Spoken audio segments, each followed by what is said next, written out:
তস্मै নম ভগবতে ত্রিগুণায় গুণাত্মনে কেবলায় দ্বিতীয়ায় গুরুবে ব্রহ্মমূর্তয়ে নরাকার পরব্রহ্ম রূপায় জ্ঞানহারিণে আত্মজ্ঞান প্রদানেন তস্मै শ্রী গুরুবে নম। জয় গুরু, জয় গুরু, জয় গুরু। আসামবঙ্গীয় সারস্বত মঠ প্রতিষ্ঠাতা সদ্গুরু শ্রী 108 স্বামী নিগমানন্দ সরস্বতী পরমহংসদেব অধ্যাত্ম জগতে এক অসাধারণ শক্তিসম্পন্ন মহাপুরুষ। তিনি তাহার স্থূল দেহে অবস্থানকালে ত্যাগী ও গৃহী শিষ্যভক্তগণের নিকট অমূল্য উপদেশপূর্ণ বহু চিঠিপত্র লিখিয়া গিয়াছেন। সেই সমস্ত চিঠিপত্রগুলি হইতে কিছু কিছু সংগ্রহ করিয়া শ্রীমৎ স্বামী স্বরূপানন্দ সরস্বতী, শ্রীমৎ শক্তি চৈতন্য ব্রহ্মচারী ও শ্রী হরপ্রসাদ রায় তাহাদের খাতায় লিখিয়া রাখেন। শিষ্য ভক্তগণের মধ্যে সেই অমূল্য উপদেশপূর্ণ বাণীগুলি প্রচার উদ্দেশ্যে শ্রী হরপ্রসাদ রায় কর্তৃক ঠাকুরের সিটি নামে উত্তর বাংলা সারস্বত আশ্রম বগুড়া হইতে প্রকাশিত হয়। সেই চিঠিপত্রগুলি হইতে একটি চিঠি পাঠ। ঠাকুর, তোমার চিঠি পাঠ তোমার শ্রীচরণেই সমর্পণ করিলাম।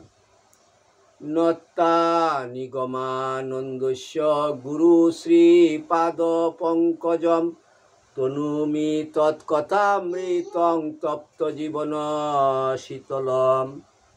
জয় গুরু, জয় গুরু, জয় গুরু। ঠাকুরের চিঠি 120।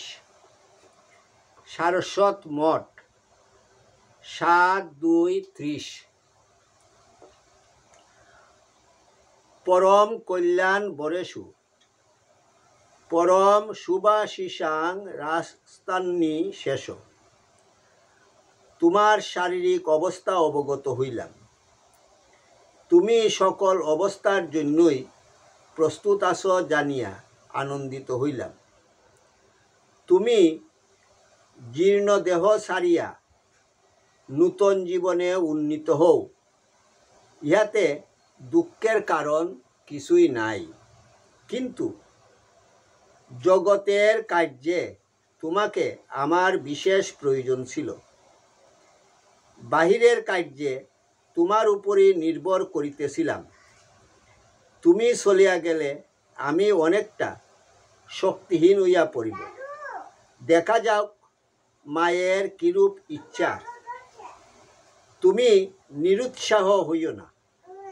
যদি নিতান্তই তোমাকে না রাখিতে পারি, তোমার প্রার্থনা অবশ্যই পূর্ণ হইবে। যথাসময়ে যথাস্থানে দর্শন দিয়া তোমার গন্তব্য পথ নির্দেশ করিয়া দিব।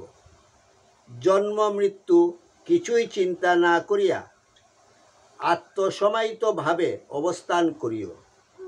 আমার প্রাণভরা আশীর্বাদ জানিবা। ইতি আশীর্বাদক তোমার ঠাকুর। জয় গুরু, জয় গুরু, জয় গুরু।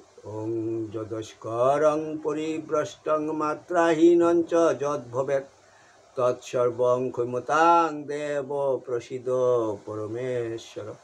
সর্বে ভবন্তু সুখিনঃ, সর্বে সন্তু নিরাময়া, সর্বে ভদ্রাণি পশ্যন্তু মা কশ্চিৎ দুঃখভাগ ভবেৎ। ওং শান্তি শান্তি শান্তি। হরি ওম তৎসৎ।